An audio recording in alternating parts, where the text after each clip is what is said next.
Welcome to my virtual diner. Pull up a seat at the counter. Get comfortable. Most shows talk about the people. I talk to them.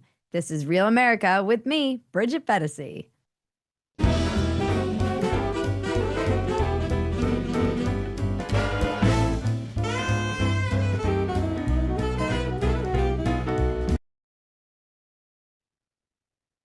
AI. Seemingly overnight, it is everywhere you turn. You can't escape it. It's gone from something we talked about sometimes to a part of almost every conversation because it's going to affect everything. War will never be the same, neither will education or the internet. AI is being trained to do everything from call center jobs to therapy to even waiting tables. People are falling in love with it, others are rejecting it. We fear it replacing us, and yet we are also fascinated by its power. Just this evening, Trump unveiled his AI action plan, a package of initiatives and policy recommendations meant to cement the United States as a global leader in a technology that is expected to be as influential as the internet itself. The AI arms race is truly on. Tech leaders are, of course, optimistic, saying we'll bring about a new industrial revolution and create millions of trade jobs for Americans. But of course, they're optimistic. They stand to gain the most from an AI boom. Some of them will become the world's first trillionaires. They're building bunkers and keeping their kids off tech while the masses turn their brains into pudding using TikTok and AI. So I'm dubious. From what I've seen, tech destroys almost every city it sets its sights on and every industry it takes over other than tech. So forgive me if I don't share the sense that tech is suddenly going to change its ways and care about humanity. That being said, I also am talking to you because of tech. So it does have its benefits, obviously. The statistics, when you look at AI, can be dizzying. College graduates are having a harder and harder time getting entry level jobs. Job listings for the kind of entry level corporate roles traditionally available to young grads have declined 15%, while the number of applications per job has surged 30%, according to data from Handshake, a career platform geared toward Gen Z workers. Anecdotally, I've hired two men who have lost their jobs to AI, men with families and kids. And that's just me. And I have a little tiny company. As I wrote in a recent column on the dead internet theory for Spectator, my husband and I often talk about the freedom we had when we were kids, how we lived an analog youth before the internet and smartphones came along, and how that world we know is gone. Even if we try to give our child a Gen X upbringing like we had, she still lives in a world of self driving cars and Siri and Ring videos. She can't sneak out. She will be monitored her whole life by a surveillance state we all opted into, as evidenced by the Coldplay couple. She is likely to be begging for a phone at age 9, maybe even sooner. It will be a battle we fight valiantly. She will hate us for our steadfast refusal to allow her brain to become occupied by algorithms, despite how all my friends have one. And besides, mom, you're always on your phone. And she won't be wrong. We aren't engaging in person anymore. Many don't even want to. Waymos are everywhere in Austin. And when I ask people who use them why they do so, the first thing they say almost every single time is, it's great. I don't have to talk to anyone. As terrified as we are of AI, we have ushered this era in. Will there be a backlash or is it too late? As the kids these days say, chat, are we cooked? Either way, there is no putting this genie back in the bottle. AI is here, and until the grid goes down, it's here to stay. I'm curious to hear from you. Are you optimistic about it? Pessimistic? This is a very wide topic that we're obviously going to come back to many, many, many, many, many times, I'm sure, in the future of this show. Do you feel a little bit of both? Because you can feel optimistic and pessimistic about it. How did you feel about Trump's speech? You know, he said a lot of things that were somewhat unsettling to people, like talking about how we have to just loosen up copyright and IP so that we can compete with China. And I'm not sure a lot of people are going to love that, love to hear that. As my editor at Spectator said, the government is suddenly Napster, and we are all Metallica. Tonight, my guest is Catherine D. She's an internet culture reporter. Some of you are familiar with her. She's a genius. Kat hosts a call-in show on Thursdays at 7:30 Central on default.blog. But first, some quick housekeeping. If you want to be called on, you need to be on Zoom, on camera, and you have to virtually raise your hand by clicking the reactions button. If you aren't on Zoom and want to be a part of our virtual live audience right now or in the future, just go click the link in the description below or to get to the Zoom link, or go right now to twoway.tv/Bridget Zoom. The Zoom link is the same every time, so save it, bookmark it. This is our room. The voice of God you will hear is Cousin Maggie. Welcome, Hello. Maggie. Hello. She's AI. Just kidding. Many of you already know her. It would be funny if all along you were just AI. No one's ever seen her. Way ahead of our time. She could be AI. She's my cousin and co-producer. We make a lot of stuff together, like our shows, Dumpster Fire, Walk-ins Welcome, and all the other content you can find at Phetasy.com. Maggie will be monitoring the chat. If you have something to say and you raise your hand, Maggie will message you privately to find out what you'd like to talk about. She's going to help make sure we stay on topic, and we can't guarantee we'll get to everyone, but we do our best. Everyone knows my number one rule is in the chat and online when you're talking to each other, don't be a dick. So please don't act like you do when Siri doesn't understand what Spotify song you want. I know how you talk to her. And now a word from our sponsor, Quest. Everyone who's dealing with an HMO like I am knows what an enormous pain in the butt they can be.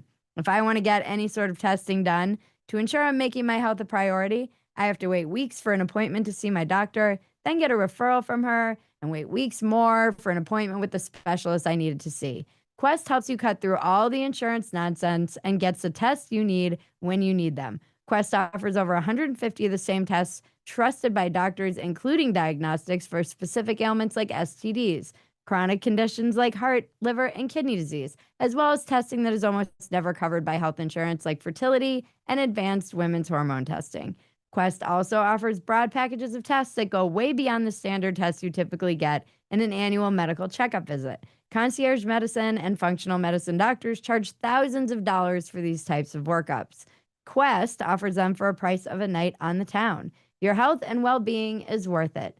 Visit questhealth.com and use discount code REALMay25 and get 20% off your purchase. That's a great deal, and that's at questhealth.com, code REALMay25 for 20% off. If you're watching this on YouTube, the link is in the description below. All right. Well, let's get into it. I try to keep it short because, man, oh man, Lordy, Lord above, I'd like to welcome Kat D. I need to find her. Sorry. She disappeared. Kat, can you raise your hand? Oh, wait, I found her. We found her. Oh, wait, I don't think her camera's She'll turn it on yet. There she is. All right, I'm going to ask you to unmute, and we brought you up. Great. Hi, Kat. Hello. How are you? Hey. I have anxiety now. Why? Thinking about our AI future. Yeah, I'm really curious because you always have such interesting takes. I thought you were the first person I thought of when I was like, oh, a guest for AI. There's a lot of people who are in the industry, but I think you do these deep dives into weird places and have had experienced AI with, you've had like conversations with it and you've experimented with it. You're not totally a doomer, but you have your hesitations, it seems. We both have young kids, and we were texting kind of back and forth as this before we were coming onto the show and watching Trump together about some of our thoughts. So just really quickly, what's your kind of feeling about, first, let's start with Trump, what Trump said about the AI arms race that we just kicked off? So, removing guardrails is it's a blessing and a curse. Mm-hmm. I do believe in the power of American industry to succeed, but not to protect either the environment. Kind of alone in my in my media excuse me, my media silo as a climate change believer. So I'm worried about the environment. I'm also worried about safeguards. I'm very skeptical of this idea that AI companies are liable for, if someone with a mental illness uses it and is led astray in some capacity. But then there's things like scams um, where all the media literacy in the world might not be able to protect you from a scam call that sounds exactly like your mother. Yeah. So and what kind of consumer protections are we going to have with this, no more red tape stuff? Right, right. Yeah, that is it. It's like there's so many facets of this that we can't even conceive of, because on the one hand, I see that it's really good in the medical industry, and it seems like people are able to get results that they might not have got, or something may have been missed by a human that isn't missed by AI, which has the benefit of kind of all of this information. And I think for in the medical field, it can be a huge blessing, but also a curse when you remove just all humanity from it. Like, what? There's no bedside manner with a robot, as far as I can tell. And they do, my husband's a therapist, and they do a lot of studies around the kind of outcomes that you have within the therapeutic community. And when you have an AI therapist, if you don't know it, it seems like it's really good until you find out that it's AI, and then it drastically drops off and people start to resist it, because so much of that is relationship. But you've also had talks with, when you said to me earlier you're worried, and I hope you don't mind that I'm repeating this. Oh, of course. You said that you're worried your son doesn't have dreams, because I was joking, I'm worried that my daughter is going to be running through a forest being chased by drones, and you were saying you were worried your son won't have dreams. Is that like actual dreams or Well, dreams for the future? for the future, like I read this post right before we hopped on. It's a writer. I think he's in his 40s, and he was talking about how, he's been told his whole life to persevere. If you just keep trying, hard work is rewarded. But now it feels so futile because he's not going to be remembered. Nobody reads his stuff. He's not part of a movement. He's never going to be part of a movement because nobody's part of a movement. And even if he looked at himself as just a commercial writer, producing slop, the AI is better at slop. Mm, And that, I mean, if I may get a little like sentimental here, the thing that gives me the existential dread about AI more than unemployment, more than drone striking ordinary civilians and things like that, um, more than climate change, it's like I look at people who had uh, maybe pie in the sky dreams, like they wanted to be a great science fiction writer or something, and there was, or a great voice actor, and there was no real chance they were going to succeed in the before time, but now there's really no chance. There's nothing to hold on to, and it is, written in stone that they'll be forgotten. And I think it's my fear. It's also my fear for my son. So when I say like I'm worried about him not being able to have dreams, it's like what kind of world where it's like you're not aspiring to anything because the tech has completely taken away those opportunities. Now, what would be the argument that it's giving people more opportunities? Like, I know that in this speech that Trump gave, there's lots of HVAC jobs available. If you if Sure. you're passionate about air conditioning. I don't know. I mean, I'm a millennial. I grew up. I think also, I mean, I think that's a huge part of it too, right? And this is not necessarily sympathetic, but I'm part of the participation trophy generation. I was born in the thick of it. Um, and I'm like right on the tail of even being a zillennial. And I think because we grew up with the internet so acutely in our lives, being forgotten and being remembered is so much more, it looms so much greater in our minds. Like I am the first adult generation of the kids who wanted to grow up and be YouTubers. Right. So there is something so, and it's ironic to say on, this program that like, potentially thousands of people are watching, right? To say like, I'm scared of being irrelevant. I'm scared of my son being relevant. It's not like literally that like I need to be a celebrity or my son needs to be a celebrity, but there's something like cultural there, where it's like the fact that you could try, like just the opportunity to try is what, I guess what scares me. Yeah, that, and then the kind of scraping of all of the human knowledge and intelligence and copyright and IP. Did you catch that part of the, can we play that clip of him talking about the, like loosening up the, I think it's That's element 6. That's the yes, last one. element 6, please. We're fancy around here. Really something that nobody expected. It just popped out of the air, and here we are. But we will defend our nation, our values, our future, and our freedom, and it will be really great.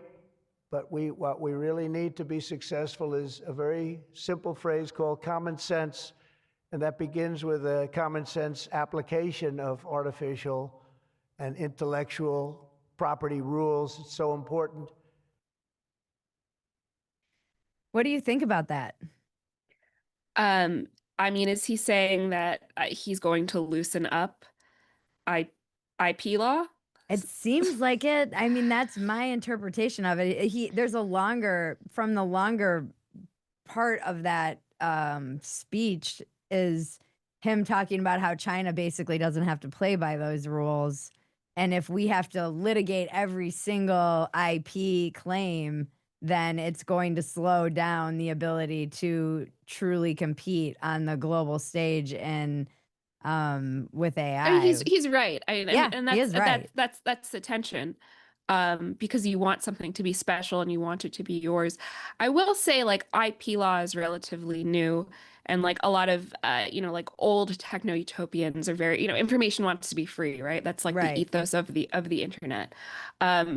So I mean the problem with loosening IP law though is we've seen already, and I don't know if this is a widely held theory, but I have a feeling that like claims like cultural appropriation, for example, is a backlash to um, being able to own ideas, right? Mhm. So it's like who is profiting off of ideas, which ideas belong to who can make money off of them. And when people are more focused on the cerebral, on things that are as nebulous as ideas, there's always like a cultural backlash. So I mean it depends on like what is the cultural response going to be to loosened loosened IP laws. And no, I mean, what's the cultural response going to be to like, no consumer protection with AI? I mean, it might be a heavy serving of black pills.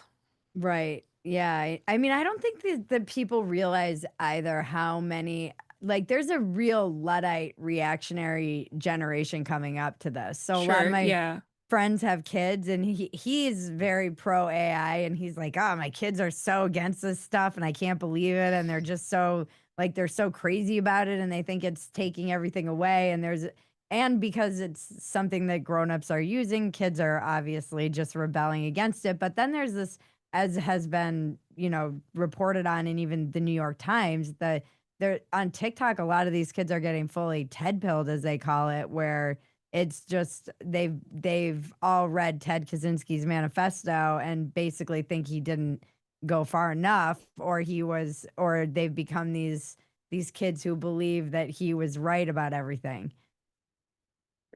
I mean, there is this like very funny like Luddite reaction, and I think there's a lot of people who've made a Online. lot of, yeah, online, right? And Ironically. a lot of people have made a lot of money on it. Like if you look through like Substack, for example, there's always like some up and coming, star who's talking about, how evil the internet is, and like how uniquely harmed like they as an individual were by, the scary algorithm, it's the algorithm in the room with you now kind of kind of thing. Mhm. Um, And I mean, there's a tension there too, right? Even with like raising your children without tech, because on the one hand, you want your kids to be, technologically literate, um, because they'll be more successful in whatever the new economy is. On the other hand, it has such a capacity to destroy lives. I don't know if you're familiar with like 764, which is like a predator network that is been kind of in the background for a few years. I think it started in like 2021 or something, and like they groom kids, and it sounds like satanic panic to your stuff, but it's real. Um, and a lot of people are affected by it, and that's another, big conversation on TikTok. Parents whose children were groomed on Discord and Roblox and sent all sorts of, horrible material, and in some cases took their own lives. So it's like this, it's hard. It's hard to walk the line between like you want your kid to have enough freedom to be creative, to explore, to build their imagination, to maybe be, the next Zuckerberg or whatever, right? Or to at least to be competent in the field. On the other hand, it's really dangerous. Yeah. Well, then you have just a whole generation of young adults who are told to learn to code and work really hard, and they are essentially coming out and there's no jobs for them. These are some of the first jobs that are going. So they're feeling really disillusioned by what they were told to do and what they thought would be a pretty safe pathway. It's funny that he said in that clip that AI just came out of nowhere. It does feel that way, but people like I mean, Bill Gates, one of his favorite books that he talked about reading years ago, maybe in the early 2000s, was Super Intelligence. So this is not something that is like a new thing. It does seem like it hit some kind of Yeah, well, it's kind of new as like a consumer product, I think, right, right? exactly. Like Yeah. even Elon Musk got on my radar, I don't know, like 14 years ago or something, Hmm. and his two big things were AI and climate change. Interesting. He believes in climate change. I mean, he did, and he did in the 2010s. When you see how much energy, that's why I was like, oh, we're going to cook Earth, because it's just like we need energy and we need more nuclear and we need all of this, the amount of power that's required to just make all of these silly AI memes that we're making, and then all of the war stuff and all of the other stuff in between the silly and the absurd and the war. I don't know. I guess that will be where all the jobs are. We're all just going to be working at At AI the at nuclear the plant. nuclear plant like The Simpsons. It's like The Simpsons predicted it again. We have 6 hands raised, so I want to start taking some questions and hearing from some of our guests. And if you have time, please hang out and chat with us and feel free to jump in and offer a perspective or ask them questions if something comes up for you too. All right. I'm going to bring up Ben first. I'm so fascinated by this topic. I could really talk about it all day. Hello, Ben. Hi. So I actually work in industry that uses AI all the time. I found, at least from a use case standpoint, super helpful when it comes to attacking attacking a task, and incredibly frustrating at the very least, if not harmful or dangerous, when it comes to human types of tasks. Having to I work with a lot of internal people, and you can instantly tell the difference between someone who wrote something themselves or took notes from a call and someone who had the AI do it thinking it would save them time or things like that. How can you tell the difference? Um, Formatting is one of them, how it's formatted and bullet pointed. Also, from my experience, AI tends to be like a pretty eloquent high school writer.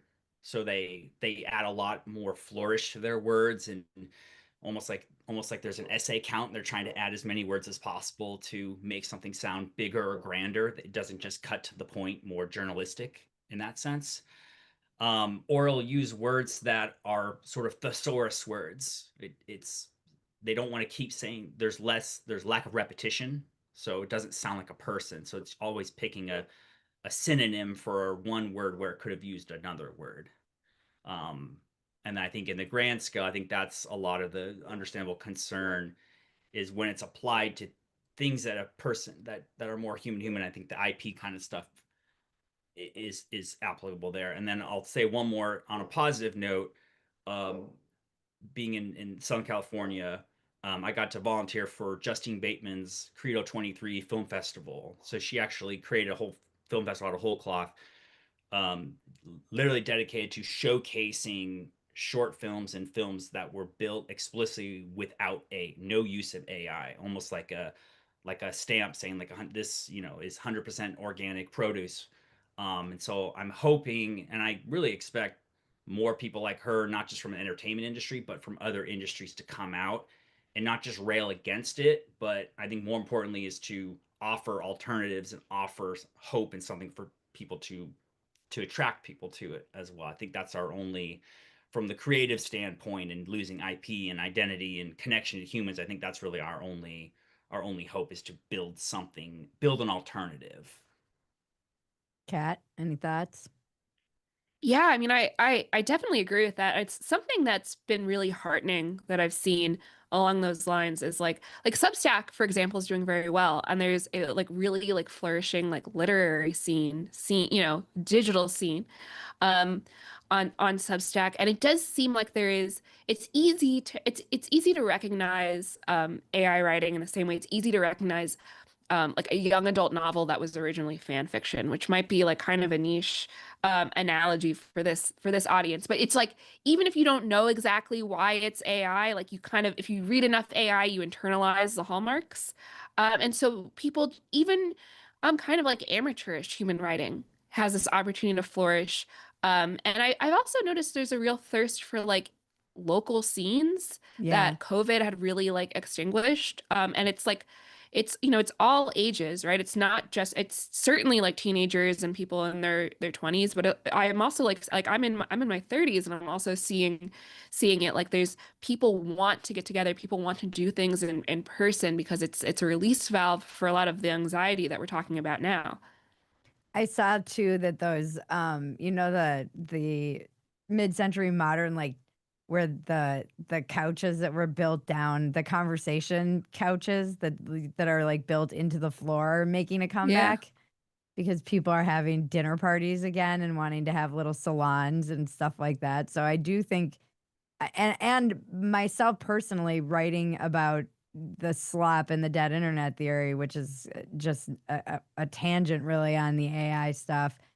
I have found more and more people are saying they're just turning away from the internet because I do think they're getting that uncanny valley feeling about the internet as a whole. So as they don't know what's real, what's not real, like I was saying in the piece, at least I knew when I first came online that the creeper was probably a human. And now it's Right. like it could be AI, it could be someone in another country, it could be like a bot farm. It doesn't it's it's weird to be like, oh, the internet when we knew that the pervert was an actual human.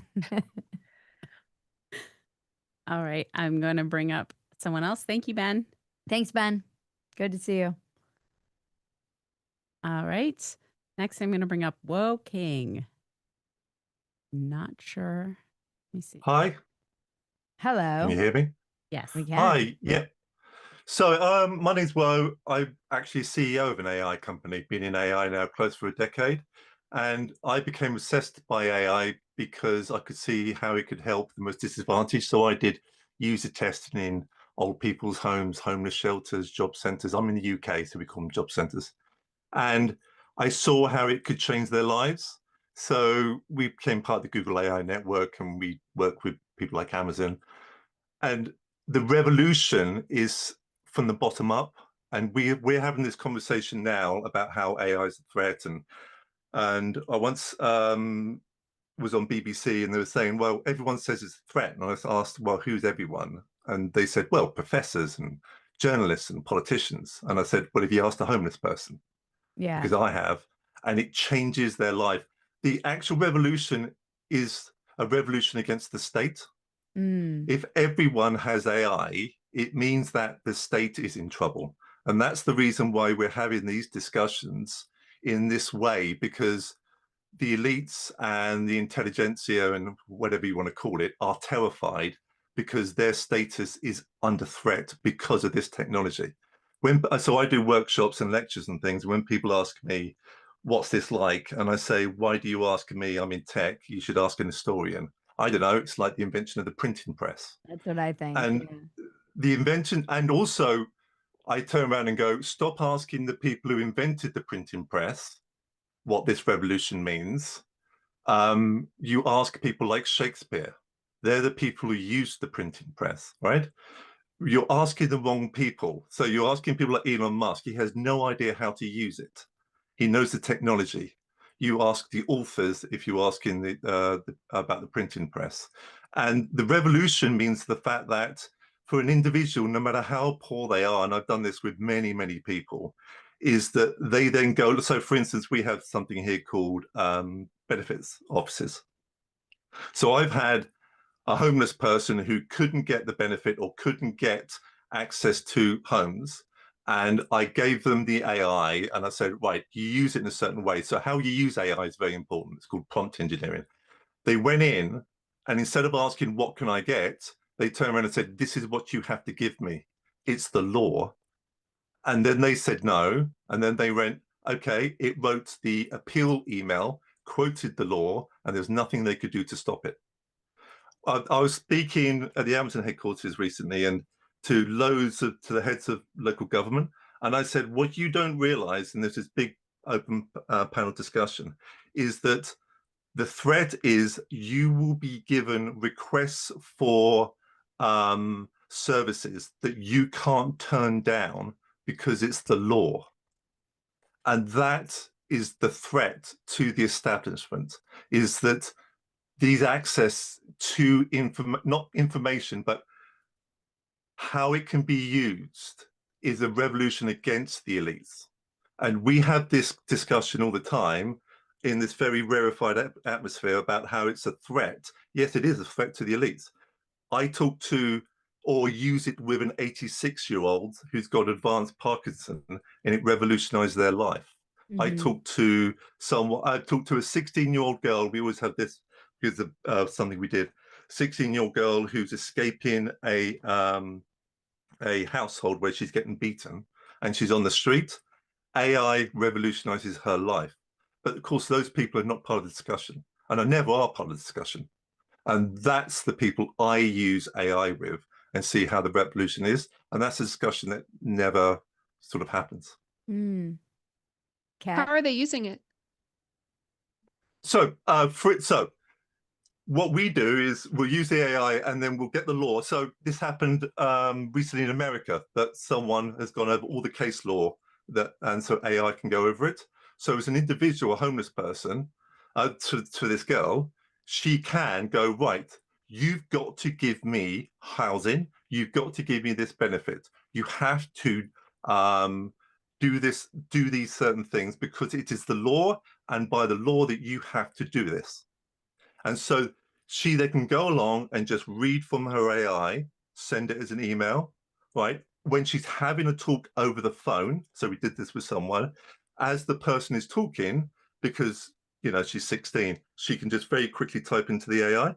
So this particular AI, which goes over the law, and then she says, well, according to the Housing Act in 1997, Article 2, you have to now do this within this certain period. If you don't, you'll be breaking the law and I'll report you to the ombudsman. So she's no longer asking for her rights. She's telling what the rights are. So it's like having the best lawyer, advisor, counselor, everything in your pocket. Now, that revolution is not just, again, everyone's talking about this being from the top down. From the bottom up, it's far more interesting. Mm-hmm. So for instance, now agents have been launched. So therefore so the agents can go off and do the applications, can do the benefit applications, can send out the emails, all of it automatically, immediately. And the actual revolution hasn't really hit yet. So the AI community, I remember November the 22nd at 18:30 when ChatGPT put up a tweet, and I was up all night with the AI community, and we were going, "Oh, the world has changed," but no one's really realized. It felt like we were sort of in Hogwarts, and the Muggles were walking around, not knowing what's actually happened. There's another one coming, right? The next one coming is that we always knew it was going to be this, then agents. So agents are little bots that go off and fill out forms and everything else, right? And the last one is going to be personal. It's called personal GPT. That is AI that's going to be on your device. And that is not connected to the internet.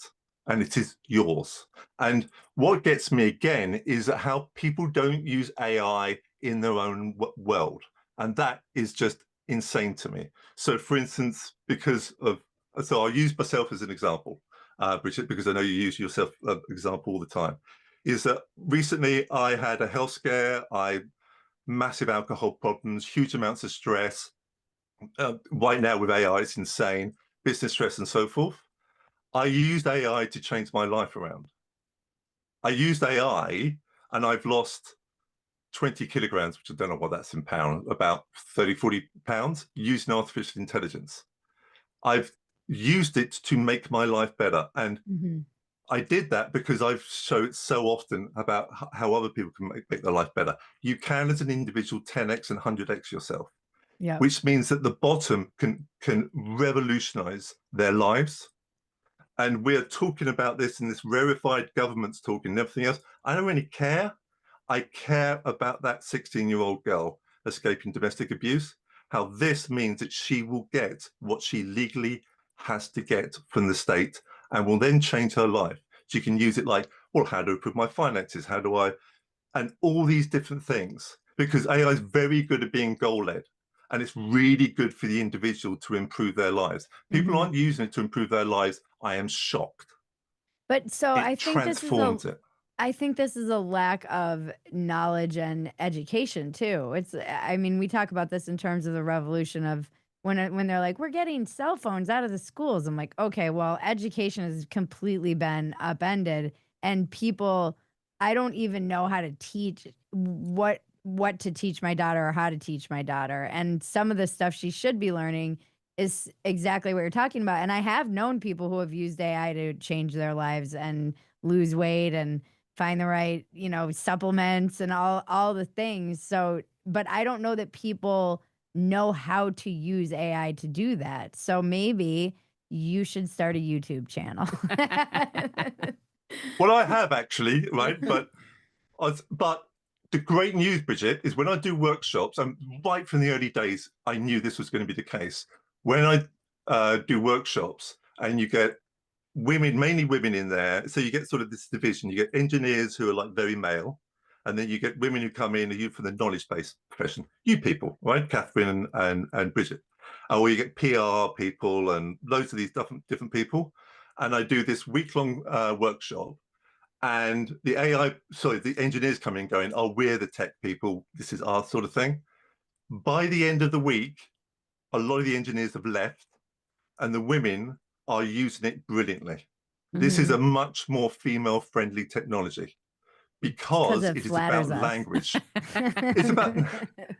It's about language. It's about so anyone who can communicate using abstract thought does really well with AI. The engineers are under threat. I'm under threat. For the first time, right, my industry is being crushed by this. And we've been the ones who've been turning around and going, oh, your industry is being crushed by this. Mine is. I've had to go back and learn grammar, right? I've had to go back and learn English literature because those skills are really needed when it comes to AI, because how you communicate with it is really important. And not engineers and not techie. These are the wrong people. Talking to Elon Musk, he has no idea about what AI is. Sam Altman, rest of them, they don't, because they invented the printing press. They're not Shakespeare. Right. And what you need I think to do people are is concerned about de-skilling too. I mean, that's something that hasn't come up. First of all, I'm concerned. This is going to sound really backwards, but I'm concerned that as the bureaucracy gets easier to navigate, right? And as word spreads, like, oh, just ask ChatGPT how to navigate housing law, they'll make it more difficult. Another thing I'm sort of immediately concerned about is even now with a lot of consumer AI, it's cost prohibitive, right? And the people who are power users are able to be power users because they're able to shell out $200 a month for it. What does it look like when there's AI inequality? What does it look like when, some parents were smart enough to keep their kids away from it long enough to develop individual taste and be able to navigate analog media, to learn how to read, to learn how to write, to learn how to do whatever, and introduced it early enough and prudently enough where they can become literate in the technology as well. And then you have people who are totally brain rotted, and then you have the reactionaries who are complete Luddites. I mean, there's going to be a lot of different inequality. And then how are the corporations and governments going to react to this? I mean, there's a lot of moving parts here, and I think that's part of what I think it's part of what makes it so complicated. It's not just the internet, right? Where, oh wow, now you can send an email. You can just go to the library and send an email. You know what I mean? It's there's a lot of different vectors for risk and for problems and for inequality. Can also just, I don't want to take up too much of your time, is this idea about AGI is that these engineers turn around and go, oh, it's going to replace us. To them, it most probably will. If you're San Francisco Democrat, establishment, tech, that sort of kind of person, yeah. But you know what? The world is more than them. And I am talking to you from a place called Cornwall near Penzance, the Pirates of Penzance, right, in England. And it doesn't sound like anyone in my village. It won't replace them. And there's a discussion happening with this very few. Remember, in AI, the people who actually are in charge of it, a very small group of people who are friends and had sex with each other and all manner of different things. Honestly, the gossip inside the AI community is insane, right? They are just, it's so incestuous, but the real tech bros of AI. Yeah, right, you can imagine. But also it's not about AI. To them, it's not about AI. It's about EA. And that's a discussion that really doesn't happen, right? It's about effective altruism. To them, they're after to change the world. And this is, I've been in tech close to 3 decades. I was a kid and going into offices and putting in desktop computers and saw that revolution. And that was all about money and power, money and power and everything else. The people I talk to who've been in AI for a long time, it's not. It's about revolutionizing the world for good. And that's effective altruism. And that's a discussion that no one really has. We're talking in frames that no longer exist. So we're talking as if or it have is, they just rebranded money and power as effective altruism? No, they don't care. They don't care about money. Honestly, Techno-utopians, right? Like they've always, yeah. Tech people have always wanted to leave a dent in the universe, and they think they're doing a good thing, and they often are doing a good thing. It's just the downstream effects aren't always obvious to the STEM mind. Well, yes. So we have a bunch of other hands, and I could talk to you forever. But Maggie's gonna get your email because I'd love to have you on my other podcast, Walk-ins Welcome, if you want to come on. Oh wait, he's muted. Okay, but Sorry. I'd love to. That'd be lovely. Please, reach out. We should definitely have a longer form conversation. So please, we'll get in touch with you. Okay. This is why I love this show. Yeah, it's Thank fabulous. Kat, Thank you. I love you. Who else have we got? Okay, next I am going to bring up Aaron. Kat and I should have a regular show, I think. I agree. Hi. Hi. How are you guys doing? We're great. So I've been working my whole professional life in technology and on the business side and on the engineering side. And I've seen, basically every 3 to 5 years, another hype wave. And my belief, this is another hype wave. That doesn't mean there's not going to be good tools, and that doesn't mean it's that there's not going to be use in it, but it's about proportion, right? It's about what amount of resources And I count not just financial resources, but human resources, people, engineers, media, everything that is dedicated to something. And to me, it's so out of proportion.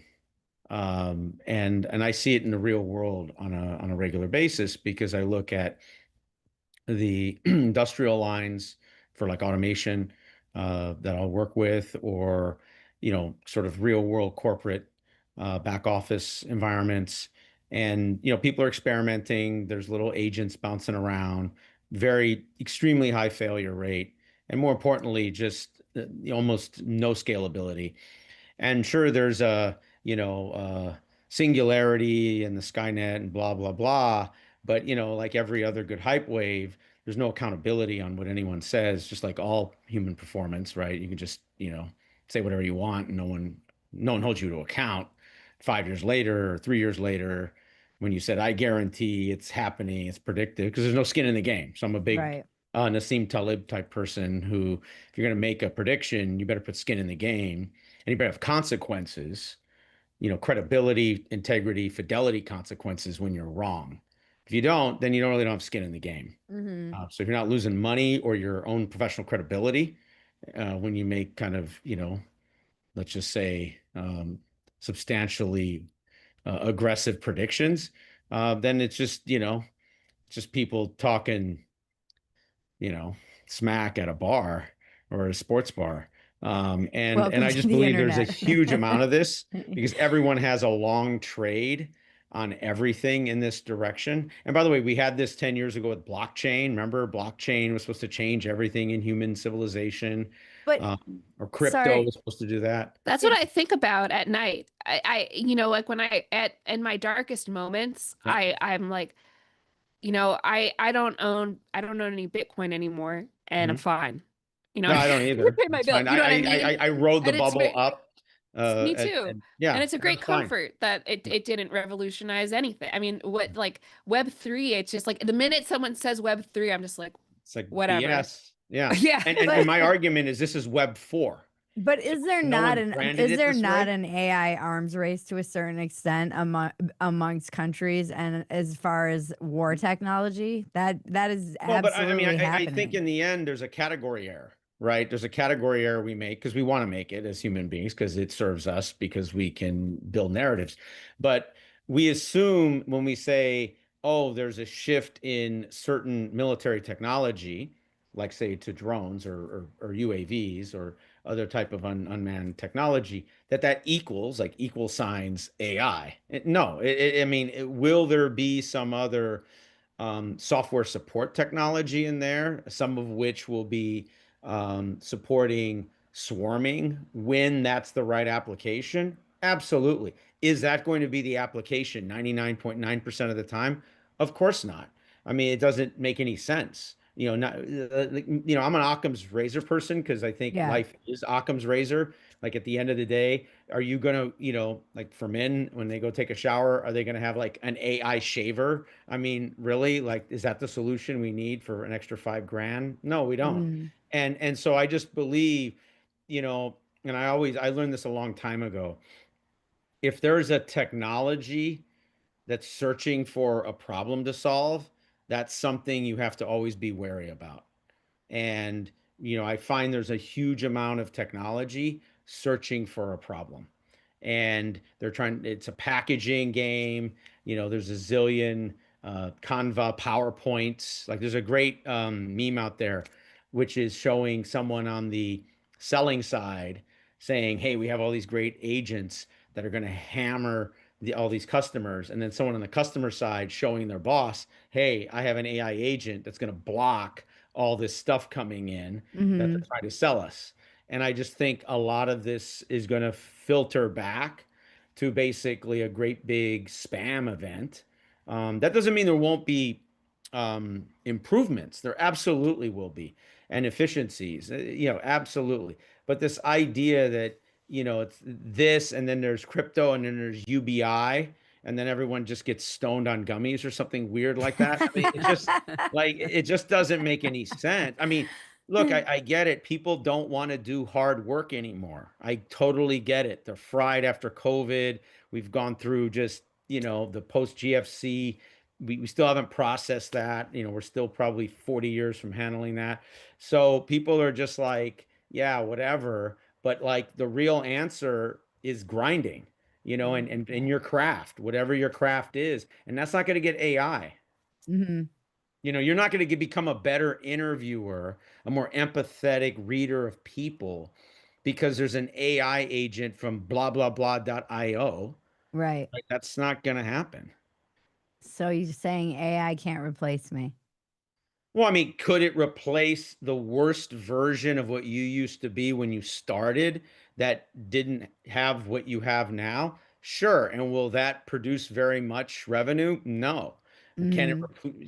can it, wherever you're going to get to in the next decade or two as a professional and doing what you're doing, will it replace that? No, it's ridiculous. It's like saying, oh, AI can replace Jackson Pollock. Well, that's all I need to hear. Yeah. Thank you so much. We have a Sure. couple more people. Thank you for all of your insight. Thank you, It's- Erin. And thank you you. for giving me something calming to go to bed to, actually. Okay. We do have a bunch more hands raised, so let's It's a big try and topic. we'll get to as We many might have people to as do we AI part 2 next week. Yeah. I'm gonna bring Actually, up we should. Benny. Hi, Benny. Hi, how are you guys? What if you were Thanks for like, having me on, AI killed Bridget. my dad? I'm a website manager for a school, and I've been doing this for a while, and technology keeps changing. And one of the things I find is like internally, a lot of people just generally don't keep up with a lot of just incremental upgrades to software and things like that. And so they are now more or less struggling with some of the AI applications. One thing that I'm concerned about is just the loss of internship and the super entry level jobs, especially when you're talking about areas of writing where you learn copywriting and Mhm. just that manual work. I mean, it's there, I think, if you really want to look for it. But there's the balance of finding the people who even want to do that entry level work, but let alone, I'm thinking about, geez, I'm just loading out, I'm trying to recategorize an area of information that parents and faculty access, handbooks, lunch menus. And it's because it's just gotten out of hand. And I've decided I'm making a spreadsheet of every category that I have, which constituencies have access, parents, faculty, board members.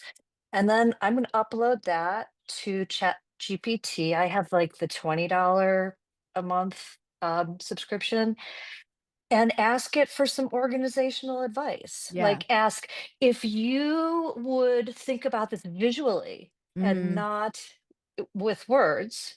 How could I rearrange this? Would there be color tags? What categories do you see? And There's there's a lot of value in that, but I'm thinking hard about the whole plan and the process. I need to be able to build that spreadsheet yeah, and have the patience. there's something too like that. I worry about the entry level jobs, and then I think about how you would hire someone for that entry level job and they would just use ChatGPT.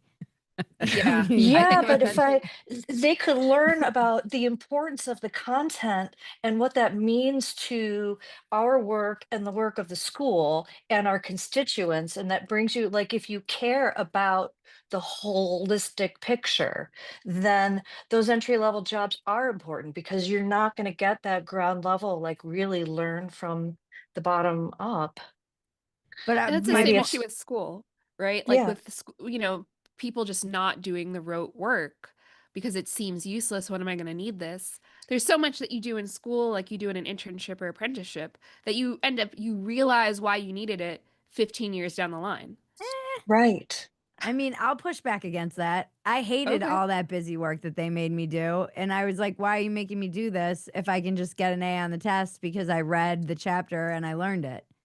Mm. So I felt like a lot of school was busy work that I didn't need to do, and that I am not years later going, thank God I did that workbook, because Yeah. and I felt like it was kind of unfair that I would get punished just for not following directions and doing busy work. So if AI can get rid of busy work and I guess replace it with learning how to think, like I much would have rather had reading about the whatever it was and a big discussion in the class than just filling out some worksheets where it felt Right. like you didn't actually have to think.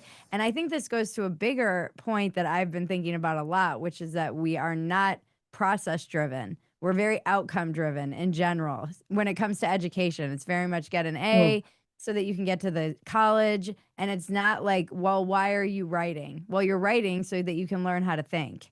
And you're writing and you're reading this so you can learn about great literature. And you put these things together so that you can we're not process oriented in a certain way that I feel Mhm. like we maybe used to be when we all had classical liberal educations and had to learn Latin whenever that was. This is what Yeah, they I took did from us. too. I did too. I went to said school where I work, but I do think, on busy work, having someone in and doing filing, for example, if that's even still a thing, like we do have clippings and things, and they're getting to know the names of alumni. I'm talking about the whole business side and like the whole um there's so much value in just coming into contact with the data. So and we're losing that, and that's that. I agree with that. So Thank you. Something just that wanted to might share. be heartening to you, Benny, is there's a New York Times op-ed, and the writer was super upset about this, that applications are going to be introducing debates into college applications. And I was thinking, Oh. some of them want to give empathy scores, which I don't need to get into why that's a bad idea. But if our education system became more oral, I mean, maybe that's actually a good thing. If we move away from, like, you can't ask ChatGPT to help you cheat on an oral exam. No. We had True. Coleman Hughes True. on Walk-ins Welcome, and he taught a class at the University of Austin here, and he AI proofed his class, and he talked about this on the show. And he said basically it was all oral exams and then handwritten essays that you did right there with a pencil. Hmm. And so there are ways to AI proof your classrooms and make sure people are learning, Yeah. but it's going to be kind of a reversion to the before times in a way. Well, Um, our school has really focused on critical thinking for like well over a decade. So and that's serving us well in this arena in terms of our students being prepared, but then there's the whole business of an institution as well. So, well, I'll let you call on someone else because there's so many different really cool angles. yeah, it's really, Do a part two for sure. I think we're going to have to because we're almost out of time. So we'll have one All more right. person. And then I do think we're going to have to do part 2 next week before Cool. then we break. Thank So you, Benny. thank you. Okay, and next I'm going to bring up Curtis. All right. Yeah, I wanted to say, with what Aaron was saying, there is that hype that there's around, or whatever it is, that's the latest thing, Bitcoin. But, for every one of those, there's also the CEO of Polaroid who I went to visit and said, digital photography is a fad, or that famous tweet that Right. goes around that the internet is a phase, or whatever. Right. And I mean, to me, it's pretty clear that AI is going to change everything. And I kind of like the experiment of thinking of just looking at jobs. So, for example, I managed a customer service team in a company that provided customer service software. And, that sold for like, I think $1.5 billion. So there's a lot of money there, a lot of value. The other day I was hooking up a Samsung soundbar to, I think, a Sony TV, some other TV. And I just asked Grok, I have this model soundbar, this TV, and it created a perfect set of instructions to troubleshoot it better than anything I ever wrote in my whole career in tech support. It did it for free. Well, in the inclusion of my $10 or $15 or whatever I pay for Twitter. And, so the value there, there's the customer service AI will know more about the software than anyone that's been at the company and make perfect instructions. And so that, and you just go down the line, you look at, I just looked up the top 20, white collar jobs, a cashier, an architect, authors, writers. I mean, it's going to change everyone's world. And it's fun. I was thinking about teachers. They were talking about the influence campaigns, how they'll be targeted at an individual. They'll create a whole profile of a person in order to change their mind on something, go back through all their social media and find their touch points, things that motivate them, scare them, whatever, then market their influence campaign direct to that person. Then I thought, well, what about teachers? The AI can build a profile of what kind of student do I have? What's his background? How much education? What culture is he from? It can create a perfect avatar for that person. You could have someone in some remote region of Africa that would have a perfect teacher for them based on them and teach them exactly based on them as a person. So the opportunity and the risk, to me, it's beyond the printing press. It's beyond the internet. For me, I'm a musician.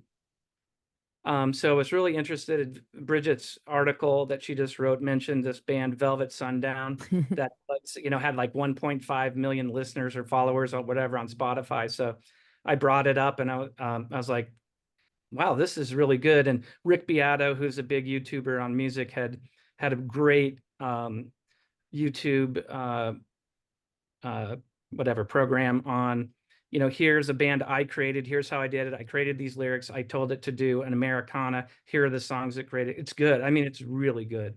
So I told my wife, I was like, hey, I want you to hear this band. Tell me what you think. So we're just getting ready for bed. And I played 5 songs or something. I was like, you like them? She's like, oh yeah, I really do. They remind me of someone. I can't put my finger on it. I was like, I was like, yeah, probably true. It'll surprise you. Anyway, so yeah, I mean, it reminded her of every band that ever existed that was Right. that's what it's based on, right? But it was really good. And then when she sat down getting ready for bed, I said, this is that Velvet Sundown band that Bridget was talking about. And she had this visceral reaction. She's like, this makes me nauseous. And But here's the thing, we're in the window. I've talked about this. We're in the window where people still remember what it was like before there was AI. Like we call it slop or whatever. It's all AI. But will my daughter be able to tell the difference? And if you don't know the difference, will you care? well, she said, well, you can't go see an AI band. I was like, well, yeah, that's true. I'm just someone that plays live music. I mean, I'm leaving here. I'll go play live music tonight again. I mean, I love it. I mean, I get that part of it. There again with music, I was going to mention, I have a friend that owns a brewery, a big brewery. And he said that this entity called ASCAP, like the American Society for Composers, Authors, and whatever it is, they come in, like the mafia, they come in and harass you and say, you got to pay money because you're playing the radio in here. You're playing copyrighted music. You owe Yeah. us so many dollars. And it just made me think, okay, there's value in a radio station that's complete slop that sounds like Velvet Sundown, and you can just tell it, hey, I kind of like these bands. I like Chris Stapleton. I like whatever, Lucas Nelson or whatever. And it just creates a perpetual playlist of stuff that sounds like the stuff you like, and it's going on in the background. And you say, you just pay me, 20% of what you're paying ASCAP. And I think that's when you see value, like as someone that I worked in tech for 13 years. And then I worked on the sales side of it. The business is just value at a discount. So if the value is there to ASCAP, if they can save the money and still provide the same service to their customers, that's going to happen. That to me is like an eventuality for AI. And then, one other thing I played around with, I've been writing a book, when I first started, I thought, I kind of like to get a sense of it, how it would go. And I had these scenes in my head. And I would just go to ChatGPT and I would say, hey, create this scene. And I would describe it briefly and it would give me 2 or 3 pages and I would read it. And after about an hour of doing this, I was like, this is like I'm reading a story I want to read. It was like the old choose your own adventure. It was really fun. And so there's all these new applications of AI that people haven't even thought of. We don't know how to ask questions to it yet because we've never had an entity that knew everything all at once and could think that fast. So but I think, I guess I'll close. I know we were short on time, but I think one thing that I thought one of the most profound observations of it was the two guys that did the social. What was there was the program, the social network. Yeah, social network. Yeah, about how Facebook and all the social Mhm. media stuff had screwed everyone up. They went on Rogan, and at some point the guy said, the problem is with every new technology, and he did a really good job of giving examples. It creates problems we can't predict or we didn't predict, and when the pace of those problems are created faster than they can provide the solutions, that's where you're really going to run out of. That's where you're really going to have trouble. And I think AI, because it's so exponential, is going to create those problems so much faster than we can't get ahead of it. Yeah. So that I do worry about that, a lot. And Bridget, to your point about education, I think, my kids went to the classical, what was it, logic, rhetoric, and grammar, and it does, education. Probably to me, the most important thing is teaching you how to think, because you don't know what problems your kids will encounter. You just need for them to be able to understand the problem, define the problem, be able to speak to the problem, and understand the logic of dealing with the problem. Are they going to do that if they're outsourcing their thinking to AI? I don't know. Or it takes a different approach. You still need that, and I think you can't. It's not the calculator. It's not the example people. Well, when I was a kid, they taught us math, but then we used a calculator. Well, we just use calculator. It's not that. It's not. We had an abacus when I was a kid. Yeah. Anyway, Well, thank what a you, time to Curtis. be alive. Yeah. Thanks, What a everyone. time to be alive. Thank you, everybody. Thank you, Kurt. Kat, do you have anything you want to say, wrap up, promote, tell us where to find you? If you're available next week, please come back and we can do a part 2 because we barely scratched the surface. Yeah, we need to talk about the character AI lawsuit. I know. That's my wheelhouse. Okay. Yeah, if you liked hearing from me, I do a old-timey call-in show. You got to use your phone. We actually prefer landlines. So if you're into that, it's on at default.blog, and I will be moving to a radio station because I have an analog fetish. So if you're Chicago based, you could hear it in your car, or if you have a radio on your radio. That's amazing. And where can we find you online? Default.blog or default_friend on X. Okay. Thank All right, you. everyone. Sorry we didn't get to you. This is a massive topic, so I will just pick it up next week, and then will be going on break for 2 weeks after that while I try and see my family, go back east, and hopefully get a little bit of a vacation. But anyone who has toddlers knows there's no such thing as vacation. Thank you to our guest, Catherine D. Cat D. Thank you to those of you who showed up and asked questions. Thank you to Two Way and their amazing team. And thank you, Maggie. Thank you, Bridget. And thank you, Quest, for sponsoring this show. Visit questhealth.com and use the discount code RealMay25 and get 20% off your purchase. That's questhealth.com, code RealMay25 for 20% off. Please join us next Wednesday, July 30th at 7 p.m. Eastern. If you're with us in the Zoom, it's the same link. If we didn't get to you again, I apologize. Please come back next week. We will pick up this conversation and continue it, and then we will be off for 2 weeks. Thanks for getting real with me, guys. I'm Bridget Phetasy. Don't forget to tip your server.